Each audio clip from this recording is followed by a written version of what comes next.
ঈদের ছুটিতে ভ্রমণ পিপাসুদের আনাগোনায় মুখর পর্যটন কেন্দ্রগুলো খুলেছে ঢলের কারণে বন্ধ থাকা সিলেটের ভোলাগঞ্জ, কক্সবাজারের সমুদ্র স্নান। আমাদের ভ্রমণ অনেক আনন্দের। 3 দিনের জন্য আমরা ছুটি কাটাতে আসছি। মজা লাগতেছে।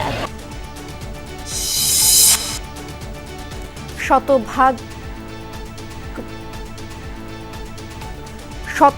বর্জ্য সরানোর দাবি 2 সিটি কর্পোরেশনের। ঈদের দ্বিতীয় দিনেও ট্রেনে ঢাকা ছাড়ছেন অনেকে, জরুরি প্রয়োজনে রাজধানীতে ফিরছেন কেউ কেউ। আত্মীয় স্বজন আরো যারা যারা সবাইকে পাবো সেই হিসাবেই আমরা ঈদের পরের দিনই যাচ্ছি। পোস্তা আর আমিনবাজার আড়তে যাচ্ছে চামড়া, সংগ্রহের লক্ষ্য অর্জন নিয়ে সংশয়। আজও অনেক দিচ্ছেন পশু কোরবানি। ওই দিন করলে একটু জামজট বেশি হয় বা আপনার ময়লা আবর্জনা নেওয়া হয়, এই জন্য সারা সেক্টরের ঈদের পরের দিন করার চেষ্টা করে। সরকারের রেট দিচ্ছে, এক একটা চামড়া বিকবো 1000, 1200, 1500। এই চামড়া বিকে 500, 400, 600। 6টা চামড়া নিয়ে আসছি 500, 600 করে। এখন কোনো খরিদ্দারি নেই। দলগুলোর সাথে আলোচনা করে নির্বাচনী রোডম্যাপ দেওয়ার পরামর্শ বিশ্লেষকদের। অন্যথায় সরকারের সাথে অনৈক্য সৃষ্টির শঙ্কা।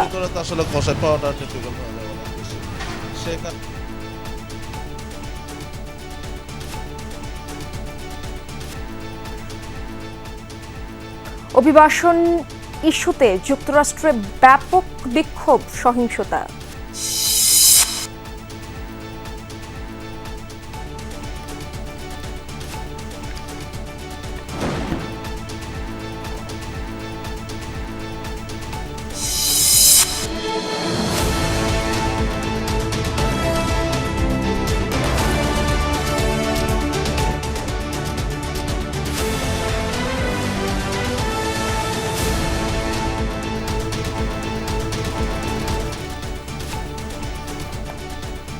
আমন্ত্রণ দুপুরে বাংলাদেশে, আপনাদের সঙ্গে আছি আমি ইশরাত জাহান। এতক্ষণ শিরোনামগুলো দেখছিলেন।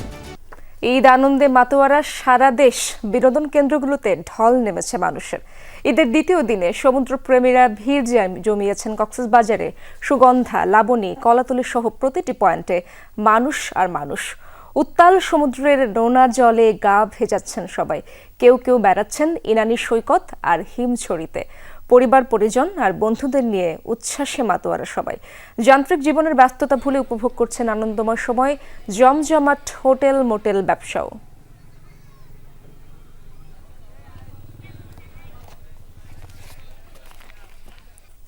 আমাদের ভ্রমণ অনেক আনন্দের।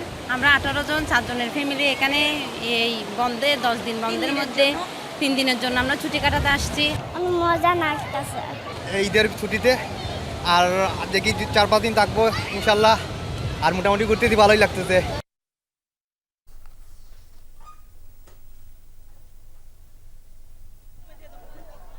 পর্যটকদের ঢল সিলেটে। সাদা পাথর উন্মুক্ত করে দেয়ায় সকাল থেকেই ভোলাগঞ্জে মানুষের সমাগম। মেঘ পাহাড়ের অপরূপ সৌন্দর্য, সাথে স্বচ্ছ জলধারা। তার মাঝে আনন্দ উচ্ছ্বাসে মাতোয়ারা সবাই। অনেকে আবার বেড়াচ্ছেন জাফলং, বিছনাকান্দি, রাতারগুল সহ দর্শনীয় অন্য স্পটগুলোতে।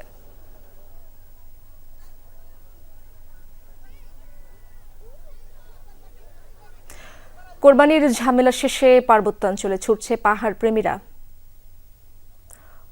উৎসব মুখর রাঙামাটির সাজেক, বান্দরবানের রুমার, বগালেক এবং থানচিতে তুমাতুঙ্গি পর্যন্ত ভ্রমণে নিষেধাজ্ঞা আংশিক তুলে নেয়ায় অনেকেই ছুটছেন সেখানে। দর্শক, এবার বিভিন্ন পর্যটন ও বিনোদন কেন্দ্রের খবর জানার চেষ্টা করব সহকর্মীদের কাছ থেকে। শুরুতেই যেতে চাই সিলেটের ভোলাগঞ্জে। আমার সহকর্মী মাহবুবুর রহমান রিপন সেখানে রয়েছেন, সেখানকার খবরাখবর তিনি রাখছেন। রিপন, ভ্রমণ পিপাসুদের উপস্থিতি কেমন দেখছেন? আজ তো ঈদের দ্বিতীয় দিন, আজ স্বভাবতই অনেকেই ঘুরতে বেরোচ্ছেন, তাদের উচ্ছ্বাসের গল্প জানাবেন আমাদের। কলি ঠিকই বলেছেন। এই মুহূর্তে ভোলাগঞ্জের যে সাদা পাথর পর্যটন কেন্দ্র রয়েছে সেখানে কিন্তু পর্যটকদের ঢল নেমেছে। যদিও সকালের দিকে কিছুটা কম ছিল, কিন্তু সময় যত গড়াচ্ছে ততই কিন্তু পর্যটকরা এই সাদা পাথরে ভিড় জমাচ্ছেন। আমরা সকাল থেকেই দেখছিলাম পরিবার পরিজন নিয়ে, আবার আর কেউ কেউ এসছেন মূলত একই এলাকার একই সমবয়সী যারা রয়েছেন সবাই মিলে এসছেন। সবাই কিন্তু আনন্দই করছেন এখানে। মূলত এই যে স্বচ্ছ পানির জলধারা, পাথরে হেলান দিয়ে এই জলধারায় শরীরকে শীতল করে নেওয়া, মনকে শীতল করে নেওয়া, সেই বিষয়টি কিন্তু এখানকার অন্যতম। এবং সেটাই হচ্ছে, আমরা দেখছি যে যারাই আসছেন তারাই অন্তত কিছু সময়ের জন্য এই স্বচ্ছ পানিতে শরীর ভেজাচ্ছেন। অপরূপ দৃশ্য, যেহেতু পাহাড় রয়েছে, পাহাড়ের কুল ঘেঁষে বয়ে চলা এই যে নদী রয়েছে, ধলাই নদী, সেই নদীতেই এই মূলত পর্যটকদের মূল আকর্ষণ থাকে। এবং সেটাই আমরা দেখছি যে সব বয়সের মানুষই আসছেন। মূলত আজ যেহেতু ঈদের দ্বিতীয় দিন, সেই ক্ষেত্রে এখানকার যারা আমরা দেখছিলাম যে স্থানীয় লোকজনের সংখ্যা অনেক বেশি, তবে দেশের অন্যান্য স্থান থেকে যারা আসছেন তাদের সংখ্যা কিছুটা কম। তবে পর্যটন সংশ্লিষ্ট যারা রয়েছেন তারা যেটা বলতে চাচ্ছেন যে এখানকার আরও 2-1 দিন, হয়তো আগামীকাল এবং পরশু দিন সারা দেশ থেকেই পর্যটকরা এখানে আসবেন। অনেক ধন্যবাদ আপনাকে। দর্শক, আমরা যেতে চাই কক্সবাজার, সেখানে রয়েছেন আমার সহকর্মী এহসান আল কুতুবী। আমরা দেখতে পাচ্ছি, এহসান, আপনাকে আমরা দেখতে পাচ্ছি সমুদ্র স্নান করছেন যারা পর্যটক রয়েছেন, দর্শন এবং কক্সবাজারের পর্যটকদের উপস্থিতি সম্পর্কে জানাবেন, কি বলছেন তারা?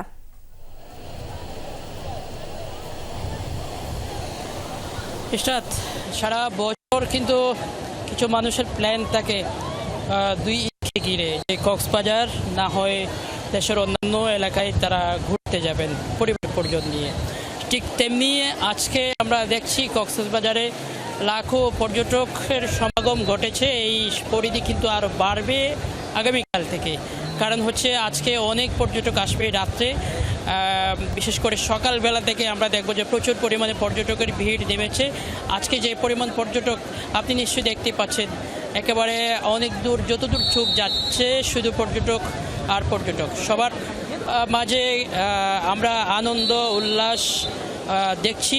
এবং বিশেষ করে কক্সবাজারের যে সাগরে এখানে যে বিচ বাইক রয়েছে, তারপরে বিচ বাইকের পাশাপাশি এখানে যে যার মতো করে খেলছে, আনন্দ করছে, উপভোগ করছে কক্সবাজারের এই সৌন্দর্যকে। কেউ কেউ কিটকট চেয়ারে বসে বিশাল বিশাল যে ঢেউ তীরে আসছে পড়ছে সেগুলো উপভোগ করছেন। এবং পাশাপাশি অনেকেই আজকে বিকেল বেলায় বিশেষ করে কক্সবাজারের সমুদ্র সৈকতের পাশাপাশি মেরিন ড্রাইভ রোড হয়ে একেবারে ইনানি, হিমছড়ি, পাটুয়ার টেকনাফ পর্যন্ত অনেকেই ছুটে যাবেন। এখানকার যে সৌন্দর্য, এক পাশে সাগর, এক পাশে হচ্ছে পাহাড়, এই সৌন্দর্যটা হচ্ছে সবচেয়ে বেশি ভালো লাগে যারা ভ্রমণ পিপাসু আছে, কক্সবাজারে বেড়াতে আসেন তাদের কাছে। অনেক ধন্যবাদ আপনাকে এহসান। দর্শক, কক্সবাজারের সমুদ্র সৈকতের ঈদ উদযাপনের খবর জানাচ্ছিলাম। আমরা এবার নরসিংদী যেতে চাই। আমার সহকর্মী আয়ুব খান সরকার আমার সাথে যুক্ত আছেন। আয়ুব, আপনি যেখানে রয়েছেন সেখানকার খবর জানাবেন। ড্রিম হলিডে পার্কে মানুষের ভিড় আমরা জানতে পেরেছি, তাদের আনন্দ উচ্ছ্বাসের খবর জানতে চাই।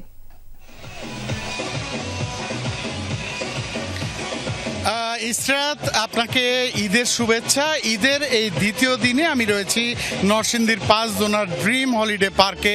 আপনাকে একটু দেখাতে চাই যে এখানকার আসলে আজকে ঈদের এই দ্বিতীয় দিনে এই দর্শনার্থীদের যে উচ্ছ্বাসটা, এতেই প্রমাণ করে আসলে মানুষ এই ঈদের আনন্দটি এখানে পুরোপুরি এখানে উপভোগ করছেন, নেচে গেয়ে তারা। এখন আমি যেটি রয়েছি সেই ওয়াটার পার্কে রয়েছি, সেই ওয়াটার পার্কটিতে কিন্তু তারা নেচে গিয়ে আনন্দ করছেন। আর পাশাপাশি হচ্ছে আপনাকে জানিয়ে রাখি যে ইসরাত, এই নরসিংদীর ড্রিম হলিডে পার্কে কিন্তু মোট 26টি আসলে আনন্দের দর্শনার্থীদের আনন্দ দেওয়ার জন্য, আনন্দ উপভোগ করার জন্য 26টি রাইডস কিন্তু এখানে রয়েছে। আর পাশাপাশি এখানে বাংলাদেশের বিভিন্ন প্রান্ত থেকে কিন্তু সেই চট্টগ্রাম, পার্বত্য চট্টগ্রাম থেকে শুরু করে টেকনাফ থেকে তেঁতুলিয়া পর্যন্ত এখানে কিন্তু বাংলাদেশের প্রত্যেকটা জেলা থেকে কিন্তু এখানে মানুষরা এই ঈদ উদযাপন করতে আসেন পরিবার পরিজন নিয়ে। এবং যে রাইডসগুলো রয়েছে সেই রাইডসগুলো প্রতিনিয়তই আসলে প্রতি বছর ঈদেই কিন্তু ইসরাত এখানে নতুন নতুন রাইডস সংযোজন করা হয় দর্শনার্থীদের জন্য, তাদের আনন্দ উপভোগের জন্য। ইসরাত, অনেক ধন্যবাদ আপনাকে আয়ুব। দর্শক, আমরা এবার আবার ঢাকায় ফিরতে চাই। ঢাকার চিড়িয়াখানায় রয়েছেন আরিফুর রহমান সবুজ। সেখানকার খবর জানাবেন। চিড়িয়াখানা চিড়িয়াখানায় দর্শনার্থীদের ভিড় কেমন দেখছেন, কেমন উপভোগ করছেন সবাই?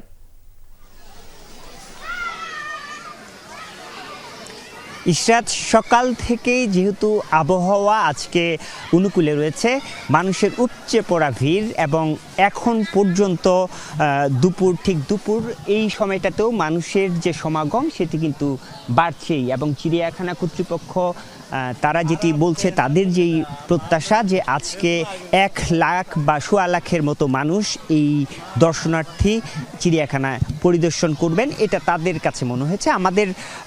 আমরা যতটুকু দেখতে পাচ্ছি মানুষজনের যে সমাগম, মানুষজনের যে ভিড়, এটি দেখে আমাদেরও সেটি মনে হয়েছে যে 1 থেকে 1.5 লাখ মানুষ আজকে চিড়িয়াখানায় ঘুরতে পারে। তবে আজকে যেটি হয়েছে, গতকালকে বৃষ্টির কারণে মানুষজন বের হতে পারেনি। আজকে মূলত ব্যবসা এক ধরনের গরম বিরাজ করছে, যার কারণে মানুষ চিড়িয়াখানা বড় একটি এলাকা জুড়ে এই চিড়িয়াখানাটি এবং এক খাঁচা থেকে আরেক খাঁচা, যেহেতু ছোট ছোট পরিবার পরিজন নিয়ে সবাই এসেছেন, ছোট ছোট শিশুরা রয়েছে, এক খাঁচা থেকে আরেক খাঁচায় যেতে এক ধরনের অস্বস্তি, গরমের যে অস্বস্তি, সেই অস্বস্তিটি ফিল করছেন। তারপরেও মানুষজন যারা ঘুরতে এসেছেন পরিবার পরিজন নিয়ে, তারা বলছেন যেহেতু ঈদের সময়টায় এবার দীর্ঘ ছুটি এবং এই ছুটির সময়টায় এইরকম বিভিন্ন বিনোদন কেন্দ্রে, শুধু চিড়িয়াখানা সেরকম নয়, অন্যান্য বিনোদন কেন্দ্রেও ঘুরে বেড়াতে চান। পুরো যে ছুটির সময়টা, এই ছুটির সময়টা আনন্দে এবং স্বস্তিতে কাটাতে চান। ইশরাত, অনেক ধন্যবাদ সবুজ। ঈদের দ্বিতীয় দিনেও চলছে রাজধানীতে কোরবানির বর্জ্য অপসারণ কার্যক্রম। এরই মধ্যে নগরীর বেশিরভাগ এলাকা থেকে বর্জ্য সরানো সম্পন্ন হয়েছে বলে জানিয়েছে 2 সিটি কর্পোরেশন। ঈদের দ্বিতীয় দিনে রাজধানীতে যেসব এলাকায় কোরবানি হচ্ছে সেসব স্থান থেকে 6 ঘন্টার মধ্যে বর্জ্য অপসারণ করা হবে বলে জানিয়েছে সিটি কর্পোরেশন। ঢাকা দক্ষিণ সিটির প্রশাসক শাহজাহান মিয়া জানান, ঈদের দিন দক্ষিণ সিটিতে 1,33,000-এর বেশি পশু কোরবানি হয়েছে, যা 100% বর্জ্য অপসারণ করা হয়েছে। এদিকে কোরবানির পশুর বর্জ্য 100% অপসারণের দাবি জানিয়েছে ঢাকা উত্তর সিটি কর্পোরেশন। এদিকে স্থানীয় সরকার উপদেষ্টা আসিফ মাহমুদ জানিয়েছেন, শনিবার রাত 10টার মধ্যেই সারা দেশে 100% বর্জ্য অপসারণ সম্ভব হয়েছে। নিজের ভেরিফাইড ফেসবুক পেজে তিনি জানান, 12টি সিটি কর্পোরেশনের অপসারিত বর্জ্যের পরিমাণ 40,104 টন। কোথাও যদি সামান্যতম ময়লা পান, আমাদের কন্ট্রোল সেন্টারে বা ইভেন আমার কাছে আপনারা ফোন করে জানাবেন, সাথে সাথে আমার কর্মীরা সেখানে গিয়ে হাজির হবে। তবে যেহেতু এটি একটি কন্টিনিউয়াস প্রসেস, কারণ 3 দিন পর্যন্ত এই কোরবানিটা হয়, আজকের যেমন কোরবানি হচ্ছে, তবে আজকের যে কোরবানিগুলো হবে আমরা 6 ঘন্টার ভিতরে সেটা ক্লিয়ার করে ফেলব। দর্শক, বর্জ্য অপসারণের আরো খবরাখবর জানবো সহকর্মী ভাস্কর ভাদুরীর কাছ থেকে। তিনি রয়েছেন রাজধানীর পুরান ঢাকায়। ভাস্কর, 6 ঘন্টার মধ্যে আজকের বর্জ্য অপসারণের ঘোষণা দেওয়া হয়েছে, কি অবস্থা দেখছেন আপনি?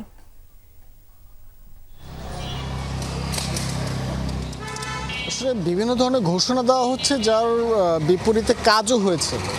ঢাকার বিভিন্ন এলাকায় কিন্তু ইতিমধ্যেই কোরবানির যে বর্জ্য, সে বর্জ্য পরিষ্কার করা হয়েছে, কিন্তু পুরাতন ঢাকার চিত্রটা কিন্তু একটু ভিন্ন। আমি এখন আছি বর্তমানে চকবাজার এলাকায়, অর্থাৎ পুরাতন যে কারাগার, সেই কারাগারের পিছনের ওয়ালকে ঘিরেই দেখতে পাচ্ছেন কোরবানির বর্জ্য এমনভাবে জড়ো হয়েছে যে পুরো একটি রাস্তার মোড়ই কিন্তু বন্ধ হয়ে গেছে। এবং আমরা স্থানীয়দের সাথে যখন কথা বলছিলাম, তারা কিন্তু আমাদেরকে জানিয়েছেন এখানে 2 ধরনের বর্জ্য, অর্থাৎ গতকাল রাতে কিছু বর্জ্য জমা হয়ে গেছিলো, যার পুরোপুরি কিন্তু পরিষ্কার করা হয়নি, এবং তার পরবর্তীতে আজকে সকাল থেকে আরও বর্জ্য এসে কিন্তু এখানে জমা হচ্ছে। পুরো পরিস্থিতি মিলে আপনি বুঝতেই পারছেন যে রাজধানী ঢাকার একটি সড়কের পুরো একটি মোড় যখন ময়লা এবং আবর্জনা দিয়ে বন্ধ হয়ে যাওয়ার মতো পরিস্থিতি তৈরি হয়, তাহলে আশেপাশে কি অবস্থা হয়। তারপরও ক্যামেরা দেখার পরই ঢাকা দক্ষিণ সিটি কর্পোরেশনের পরিচ্ছন্নতা কর্মীরা যে যার মতো এসে দ্রুত কাজ শুরু করেছেন। আমরা আশা করি হয়তো বা কিছুক্ষণের মাঝে এই এলাকা থেকে যে বর্জ্যগুলো রয়েছে সেগুলো অপসারণ করা সম্ভব হবে।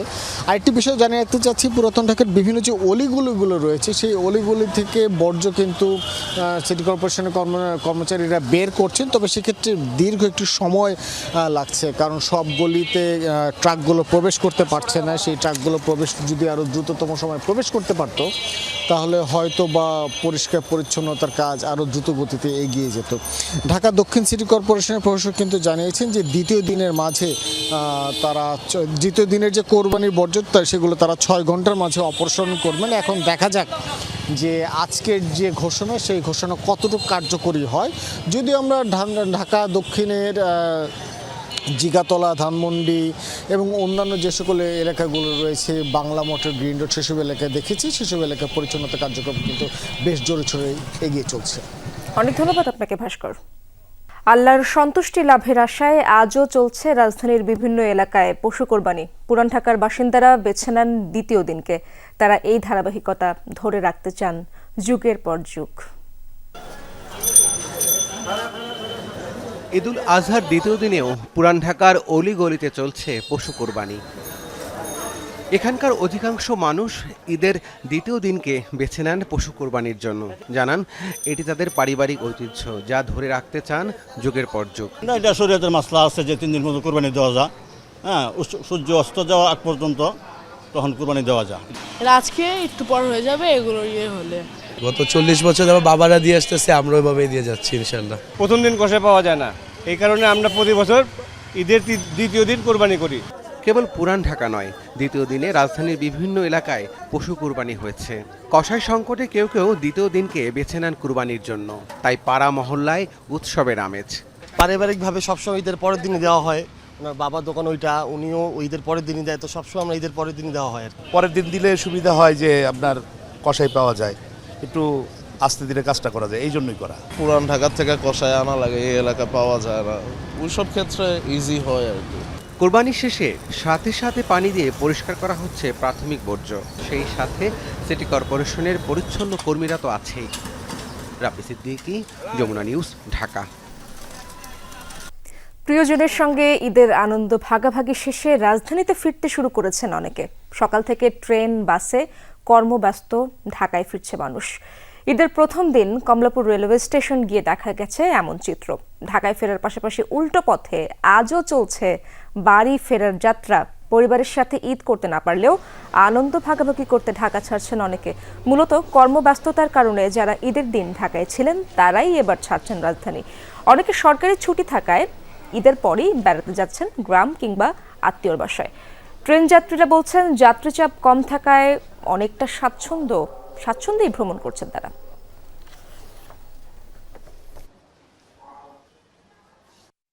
আমাদের ঈদ খুব ভালো কেটেছে।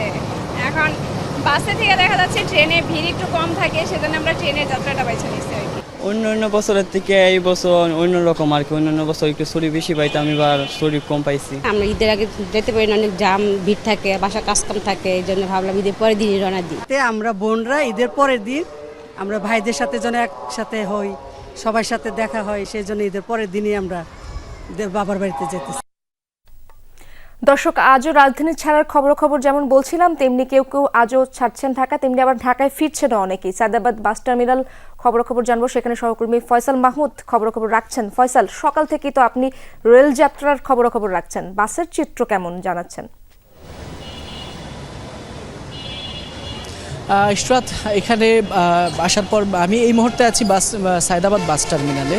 এখানে আসার পর আমি যেটি দেখতে পেয়েছি, এখানে বেশ সংখ্যক যাত্রীরা কিন্তু ঢাকা ছাড়ার জন্য তারা এখানে অপেক্ষমান রয়েছেন। অর্থাৎ বলা যায় যে ঢাকা যারা ঈদ করেছেন বা ঈদের সময়ে ঢাকাতেই তারা আসলে তাদের কর্মব্যস্ততা ছিল, সেই সব মানুষগুলো কিন্তু আজকে তারা কিন্তু বিভিন্ন উপায়ে যে যেভাবে পারছেন, ট্রেন, লঞ্চ কিংবা বাস, যে যেভাবে পারছেন তারা কিন্তু ঢাকা ছেড়ে তাদের প্রিয়জনের উদ্দেশ্যেই কিন্তু তারা গ্রামে রওনা হয়েছেন।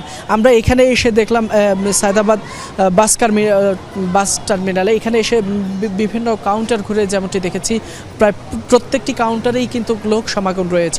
অর্থাৎ যাত্রীরা কিন্তু টিকিটের জন্য এখানে এসে অপেক্ষা করছেন এবং তাদের যে নির্ধারিত বাসটি, সেই বাসের জন্য আমরা দেখেছি এখানে যাত্রীরা দীর্ঘ সময় ধরে অপেক্ষা করছেন।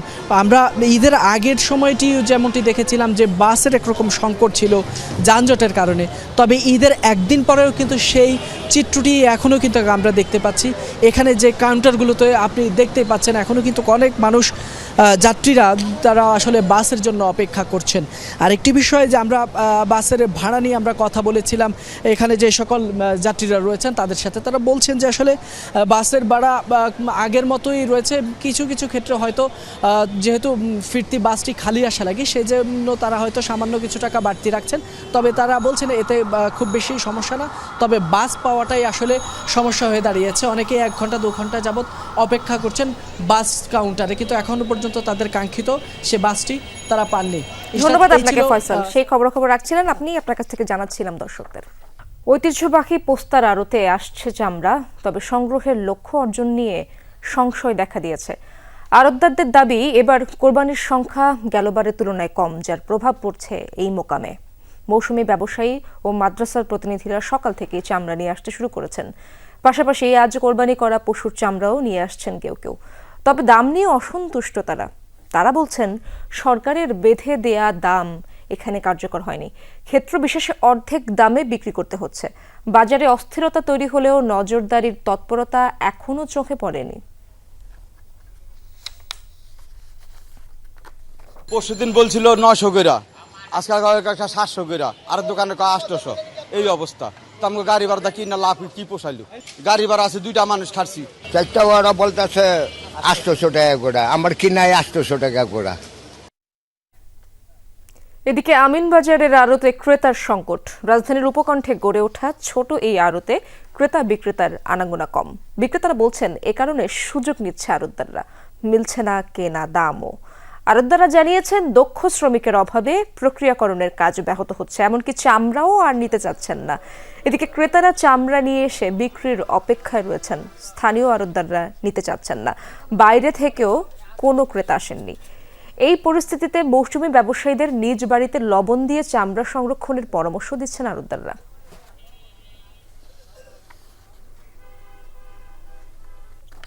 সরকারের রেট দিচ্ছে, এক একটা চামড়া বিকবো 1000, 1200, 1500, এই চামড়া বিকে 500, 400, 600, 300। আজকে যে 6টা চামড়া নিয়ে আসছি 500, 600 করে, এখন কোনো খরিদ্দারি নেই।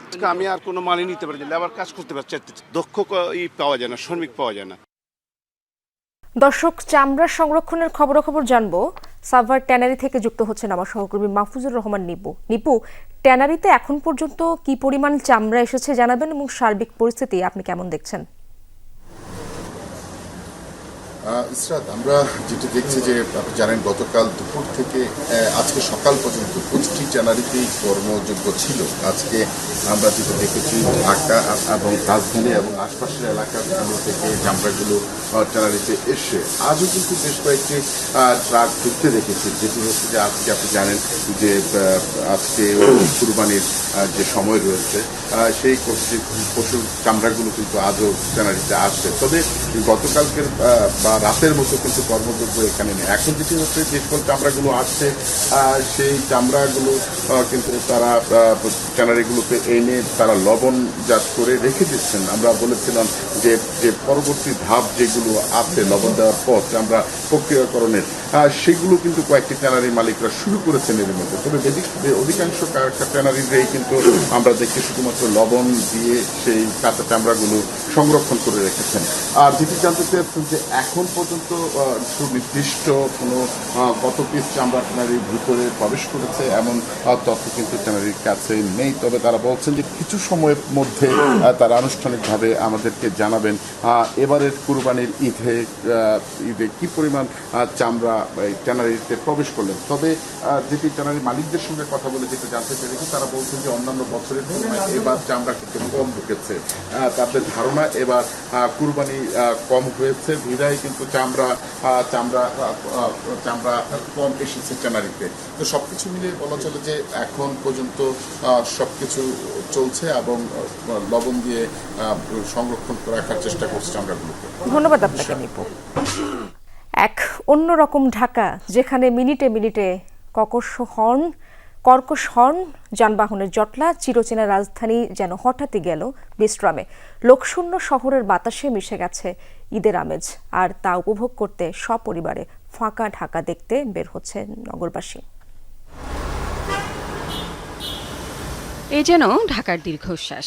ব্যস্ততা থেকে ছুটি নিয়েছে অবিরাম ছুটে চলা তিলোত্তমা নগরী। ট্রাফিকের ধকলহীন রাস্তাগুলো আজ ছুটিতে।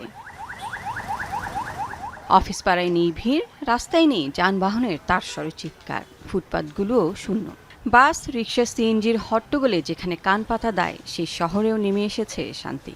আমার বাসা হচ্ছে নারায়ণগঞ্জ, তো ঢাকাতে আমরা এই টাইমটাতে বেশি এনজয় করি, কারণ ট্রাফিক থাকে না। আজকে সকাল থেকে প্রচণ্ড কম, মানুষ একদমই নাই রাস্তাঘাটে, ভাড়া খুব কম পাচ্ছে। এখন দেখি বিকালে কি হয়। ঈদের ছুটিতে রাস্তাঘাট ফাঁকা থাকে, এই জন্য একটু বের হয়। এই শহরের যত ক্লান্তি যেন কিছুদিনের জন্য ছুটিতে গিয়েছে। এই ফাঁকা ঢাকা ঈদের কিছুটা আলাদা উপহার। এই কটা দিন ঢাকা কারো কাছে শূন্য, আবার কারো কাছে স্বস্তি। ঈদের ছুটি উপভোগে তাই অনেকেই সপরিবারে বেরিয়েছেন ঘোরাঘুরিতে। এরকম থাকাটা অনেক ভালো লাগে, কারণ ফাঁকা তো, ফাঁকার জন্য তাড়াতাড়ি আসা যায়। রোদ্রের মধ্যে, গরমের মধ্যে, জ্যামের মধ্যে যে একটা ভোগান্তিটা ভুগতে হয়, সেটা ফাঁকা রাস্তায় অনেকটাই আরামদায়ক হয়ে যায়। ঢাকার শহর ফাঁকা, একটু সময় সুযোগ ভালো মেলে না সব সময়। রাজধানী আবারও পুরনো রূপে ফিরবে 10 দিনের ছুটি শেষে। আপাতত ঈদের আনন্দে ফাঁকা ঢাকার শান্ত পরিবেশ উপভোগ করছেন নগরবাসী। লাভলি বিথি, যমুনা নিউজ, ঢাকা। ঈদে একদিনের ছুটি শেষে শুরু হয়েছে মেট্রো রেল চলাচল। সকাল 8টা থেকে আধ ঘন্টা পরপর ছাড়ছে এক একটা ট্রেন। তবে ট্রেনে চড়তে হলে মানতে হচ্ছে নতুন নির্দেশনা। কাঁচা বা রান্না করা মাংস নিয়ে মেট্রো রেলে চড়ার ব্যাপারে নিষেধাজ্ঞা দিয়েছে ঢাকা ম্যাস ট্রানজিট কোম্পানি। ছুটির দিনে দুপুরে মেট্রো রেলের কোনো স্টেশনেই নেই তেমন একটা যাত্রীচাপ। উত্তর স্টেশনে গিয়ে দেখা যায় যাত্রীদের বেশিরভাগই বেড়াতে এসেছেন। মেট্রোতে চেপে তারা যাচ্ছেন এক স্টেশন থেকে অন্য স্টেশনে। পরিবারের ছোট সদস্যরা মেতে উঠেছে আনন্দে। অনেকেই এসেছে প্রথমবার মেট্রোতে ওঠার স্বাদ নিতে।